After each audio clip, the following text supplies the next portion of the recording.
Ladies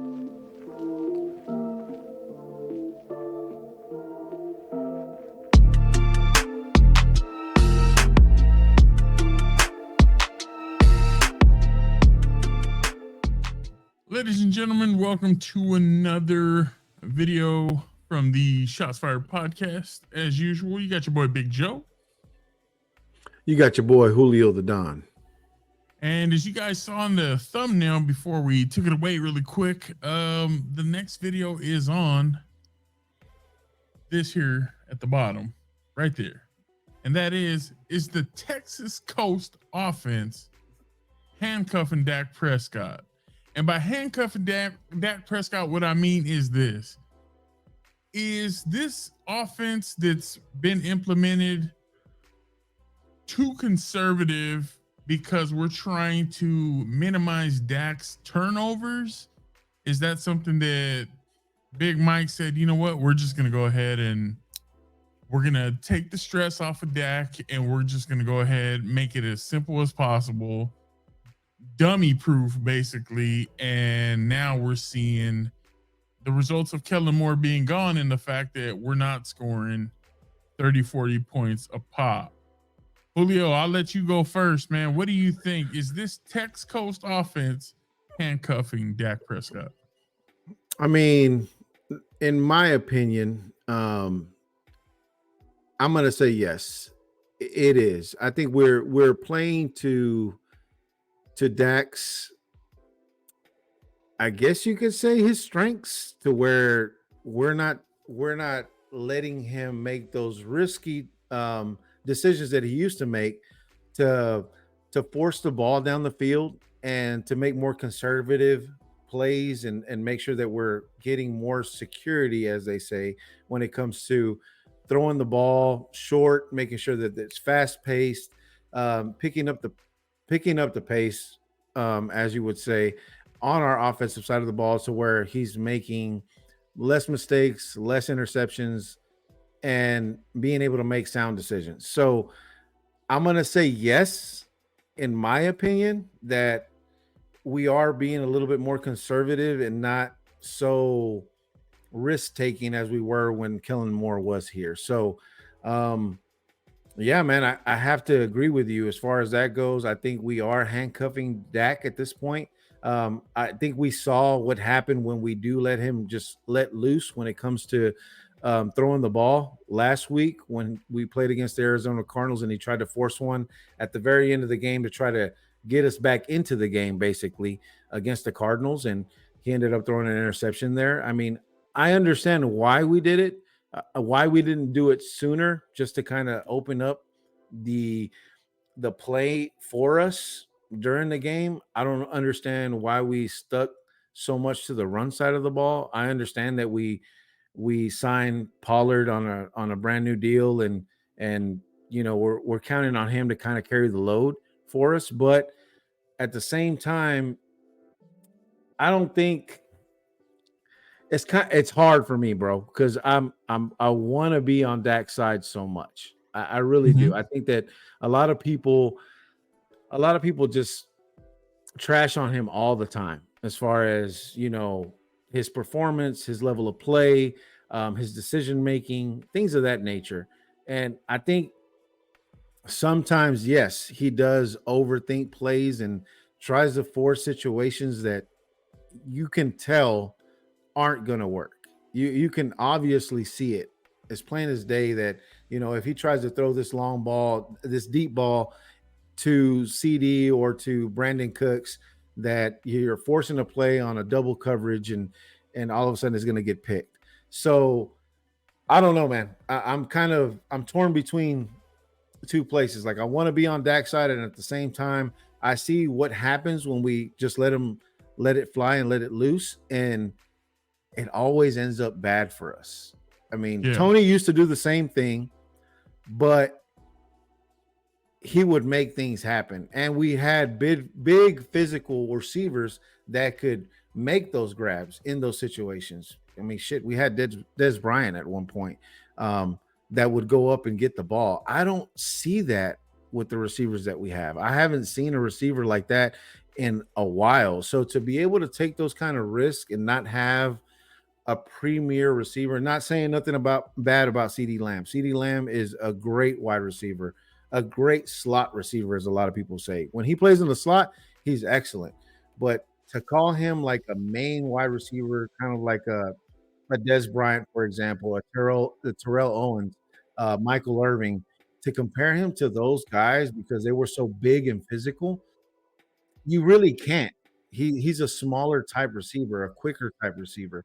Even Amari Cooper was doing a stand-up job when it came to being that big physical receiver, that big target that he could just shoot down the field and be with all confidence in the world. Be like, I know that if I throw this up, Amari's going to go up and get it. You know, I don't I don't see us having that kind of receiver core right now. All of our guys are really small. They're fast paced. I mean, the only big receiver that we really have is Michael Gallup, in my opinion. Um, and Michael, he's here and there every now and then. It's not, you don't get any consistency. And I think that because of that, that consistency, that lack of consistency, Mhm. Dak always seems to get a bad rap for it. So a part of me wants to be on his side. A part of me is on his side. I'm not even going to say that. A part of me is on his side because I think that he tries really hard, especially when we're in game tight situations where we're behind in the game and we're trying to get back ahead and we're trying to get back into it. I think that he sometimes overthinks it Mhm. and he ends up making mistakes. But I can't also just all put it on him. At some point, you got to hold your receivers accountable for drop balls. At some point, you have to hold your offensive line for not providing the correct protection in order for you to be able to make those plays and be able to make those reads. But whenever you hear him talk, he puts the whole weight of the loss on his shoulders. And that's what I love about Dak. Well, that's what a quarterback should do. Yeah, and they should, but not. We've seen quarterbacks, and I'm not going to sit here and name a bunch of them, but we have seen quarterbacks in the past where they'll say, "Oh well, if so and so would have caught that ball, we would have probably got a first down on that drive, and we probably could have gone in to score." Or if my offensive line was blocking a little bit better for me, I would have had more time in the pocket. Things of that nature. I have seen it happen in interviews on other teams, but yet the shine is always on us because again, we're America's team. Everybody seems to focus all their energy to what's going on. And again, I can speak on this for days because the media will always immediately for a Cowboys loss, it's all on the quarterback's shoulders. But when we win, it's because of everything else that we did right, whether it be defensive play, whether it be that Tony Pollard had a hell of a game, or that CD Lamb made a couple of plays, but never credit given to the quarterback when we win, only when we lose. Is that's when the chips are stacked in his direction. Now you get all the blame because Dak Prescott is not a premier quarterback. He's not a top 10 quarterback. So again, bro, I'm kind of torn when it comes to this question. I think that yes, we are kind of handcuffing him to a certain extent because of the fact that we're playing so fast paced and we're trying to make sure that he makes less mistakes and making it a lot less error proof, I guess you could say, um, Mhm. for him. But I also think, man, just let him play. Just let him play. You let every other quarterback play. Let him play. Let him do what he can do to help us win a ball game. He kind of showed that a little bit last week when we were. I think it was third and 14 or third and 13. I can't even remember right now. On one of our drives last week against Arizona, and he ran the ball instead of throwing it. He didn't find anybody open. He ran the ball, got us a first down, kept the chains, kept the drive going, so that Mhm. way we could see what we could do. So the guy has potential. Not saying he's a terrible quarterback. Not saying he's the best quarterback in the world either. He's not Tom Brady, but he's also not Justin Fields. So I have every confidence in the world that Dak will take us deeper into the playoffs this year. I feel like he is a quarterback that can get us to a Super Bowl and possibly help us win a Super Bowl. But again, we can't just place all of that on one player, right? It's a team game.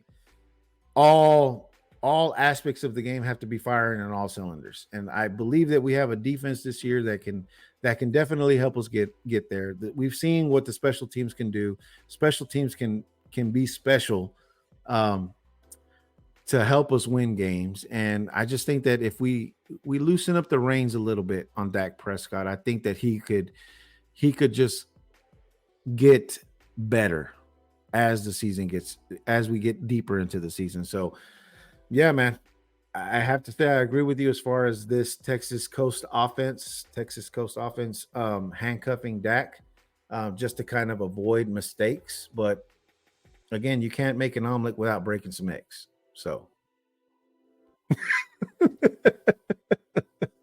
and I'm gonna leave it at that. Go ahead, bro.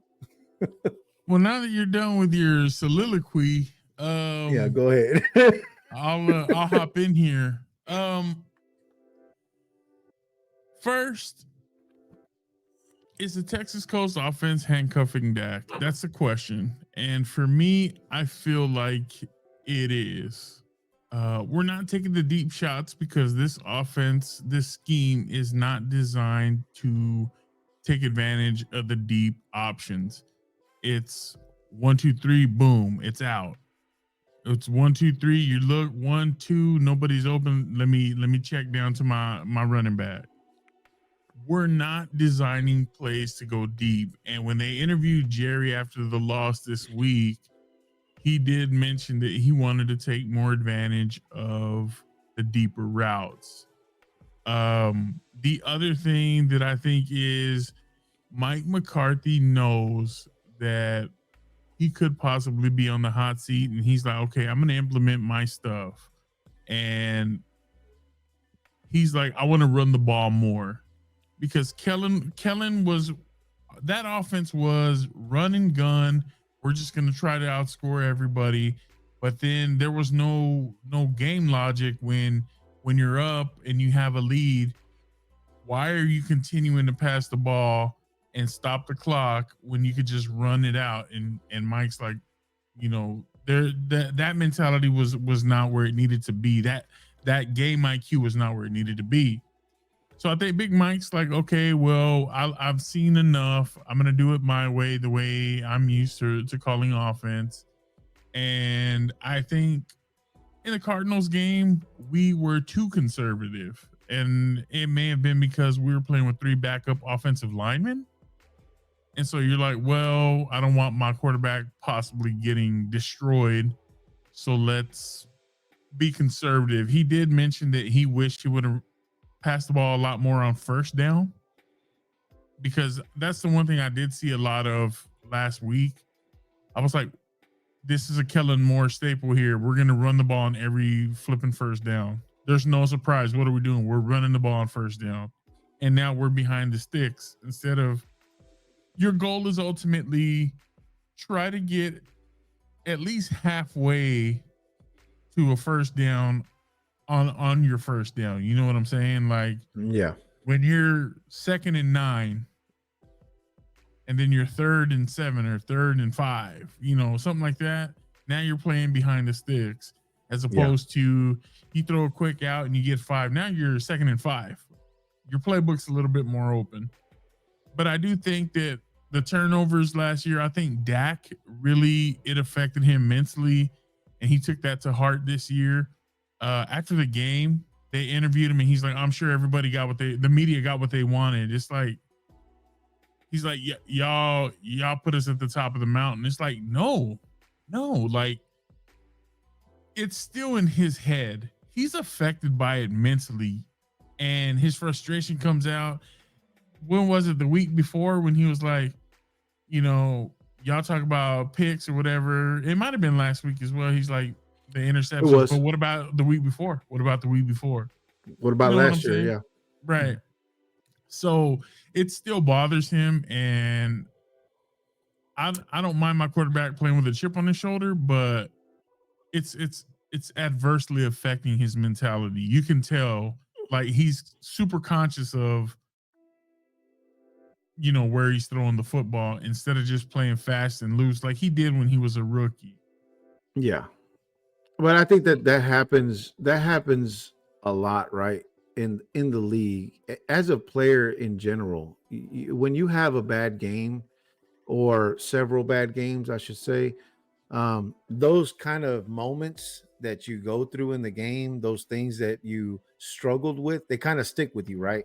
You go into the next game with that thought in your mind. If, for example, I mean, I played on the defensive line, you played on the offensive line. I'm pretty sure that at certain points in our games, if I would have gotten pancaked in a certain game against a certain team, it sticks with you. You kind of repeat that in your head. You don't want it to happen again, and so Right. you do other things to try to avoid those mistakes from coming up again, from you making those mistakes and being put in that position again. So sometimes it's really strange and also kind of humbling to think that you're trying to climb up a mountain that you already know what's ahead of you, and yet you still get hit with an avalanche. Always, you're constantly being beaten down, you're constantly being shoved back to where you started, and trying to regain that ground because you made it so far up at one point. you know Right. it's it's one of those things to where it's a constant struggle. So yeah, I agree with you 100%. I think that Dak at one point was riding high, as everybody likes to say, and was doing so well and was the hottest commodity. And then all of a sudden, because he had the season that he had, the way that he ended the season last season with all the interceptions, the most interceptions after a comeback from an injury, and everybody points back at that saying, hey, what about all these picks that you threw last year? What about this and that? And it stays with you as a player, and it affects you. Just like you said, it really does affect you. It affects the way that you go into a game. It affects the way you think about the way that you play. It affects everything. And I don't know, man. I hate that for him, but at the same time, I know that's something that every football player, that especially players that have played the game before, is something that you constantly struggle with. You Hmm. you always remember the things that you failed at, as opposed to the things that you were great at.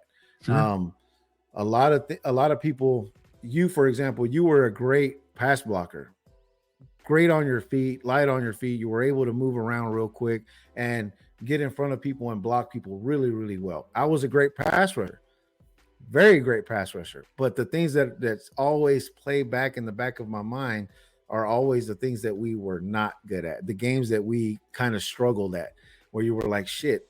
When we played the Trojans, the Trinity Trojans, for those of you that don't know, we both played at Grand Prairie.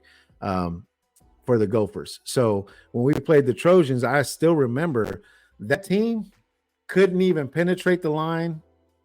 I mean, of course, they had those big ass Tongans right there at the front of the line. It was hard to get around those boys, but you had two or three of them on you at one time and just driving you back. Knowing that any other game that I played, I could drive a guard or tackle back, even a double team, I could drive them back. But when you got to play against certain people, when you're defeated, you know that you Yeah. can't win that battle, and it's heartbreaking to see. But at the same time, it's one of those things to where you as a player have to be able to mentally get past that, and be able to overcome those issues that you had to be able to be successful at your craft. And we all know that. I think that's the issue though, is we implemented this offensive scheme to try to help Dak, and I think what it's done is it's almost shined a brighter light on the fact of, now the Yeah. speculation is, oh, why are they dumbing it down? Is he just not a good enough quarterback to run a normal offense?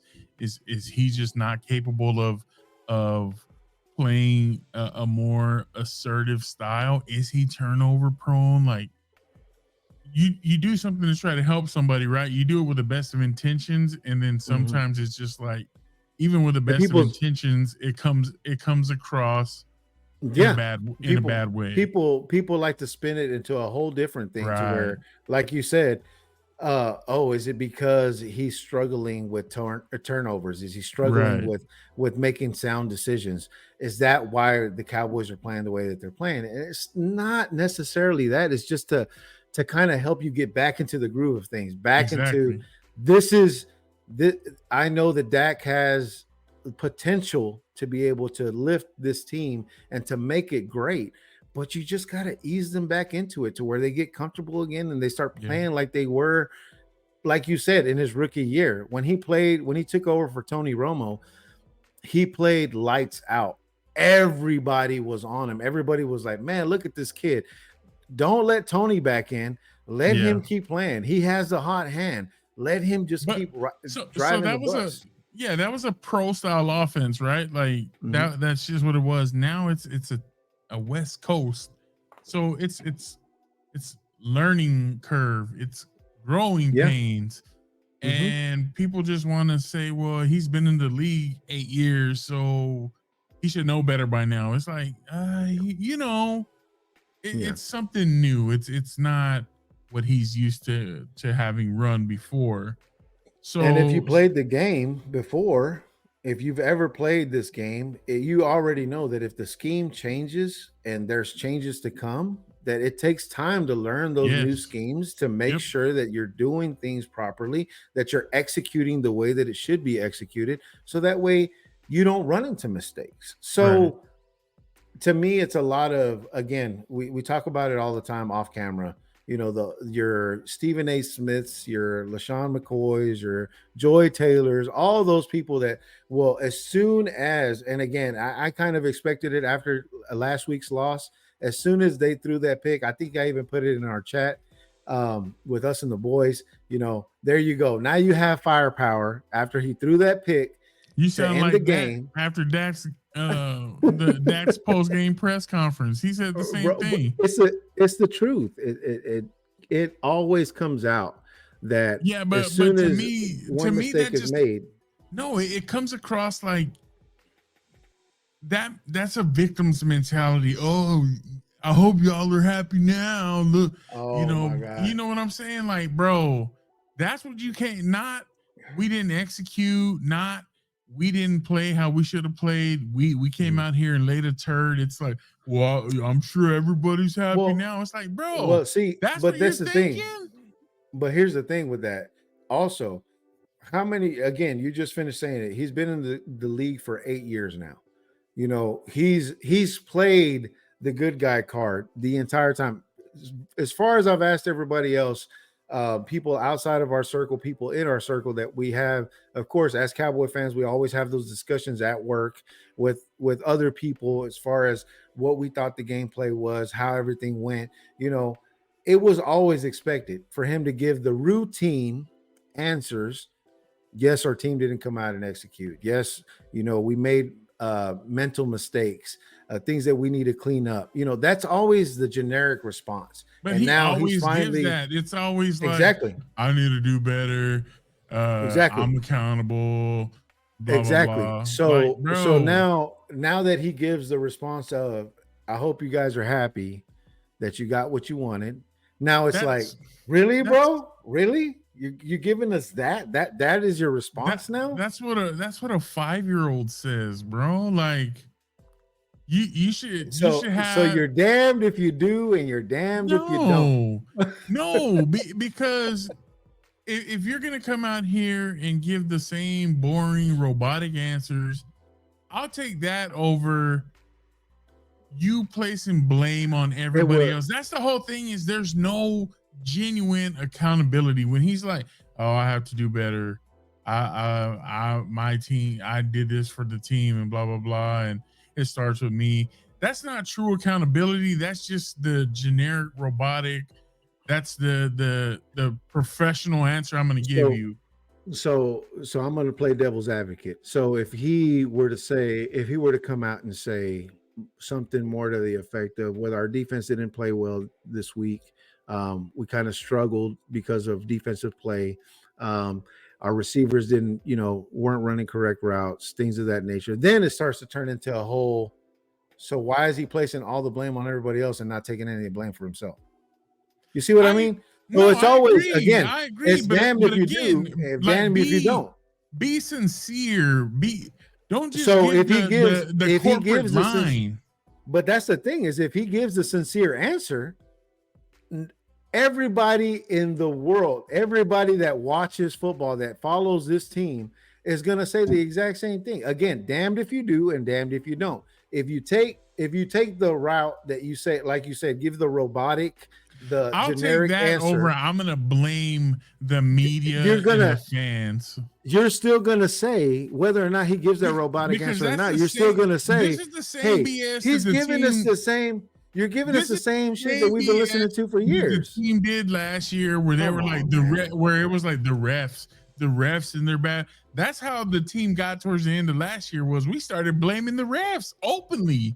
That's what I'm saying. Is like, when does it come internal and it's genuine, sincere? Like, I messed up. I didn't have a good game. It's always like, no matter what, Tony Pollard could have fumbled the football and he's like, yeah, I got to do better and blah blah blah. Like, be sincere. So, but But here's the thing, though. You're saying that, but if he were to be sincere about something like that, if we wouldn't have had that fumble by Tony in the third quarter of last week's game, possibly we could have saved a run there. no, We no, could have you're not stretched going the to run, point him whatever. out, but you're going to say, hey, as a team, we failed to execute offensively, defensively.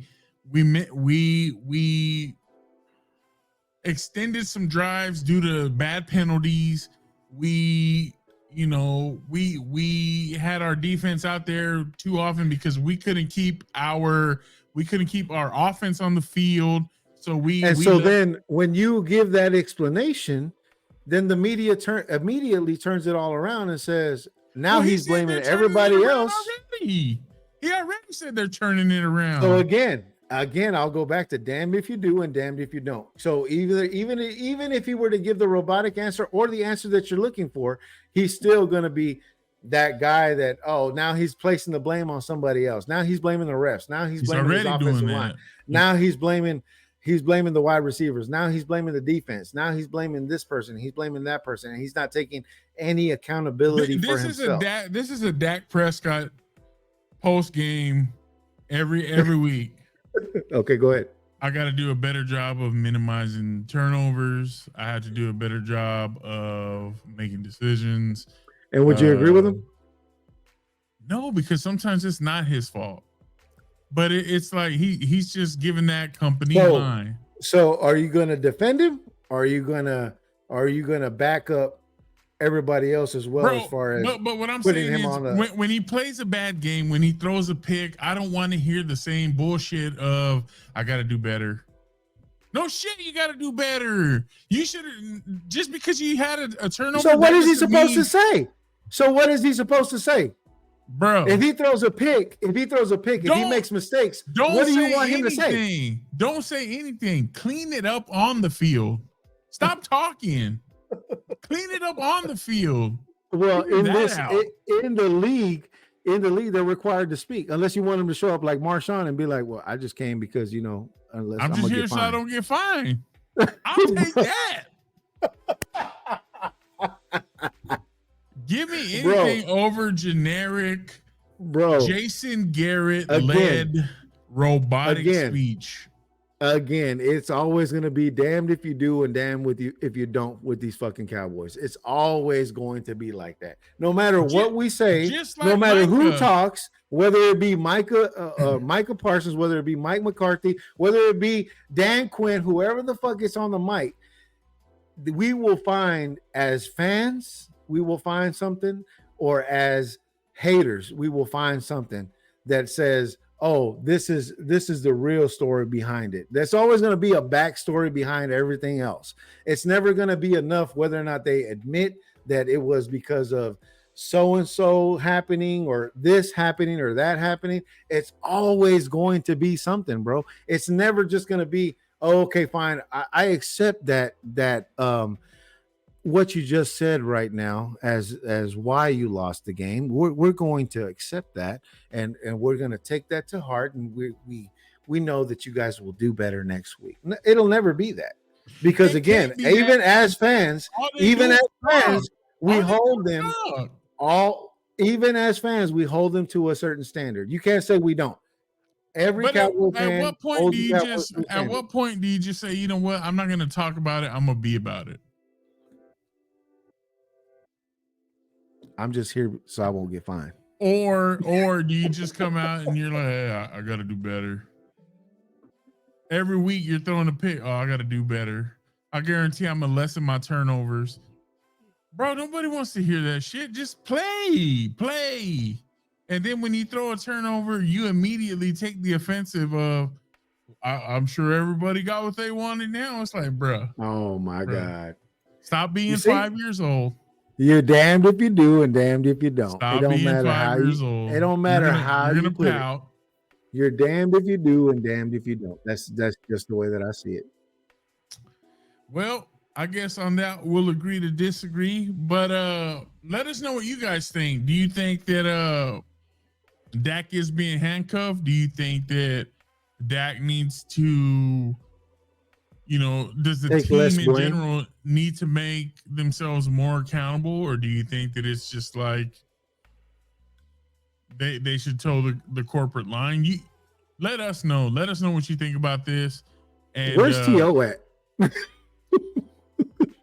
That's my quarterback. That's still my crapping on Jason Garrett and Jason Witten. And now Stephen A. Wow. Yeah, you ain't lying. So with that, guys, Yeah, we'll see you in the next one. And thank you so much for joining us. We'll see you. And we most likely will have an after game reaction, depending on how everything goes. But until then, we'll see you in the next one. Peace. Peace.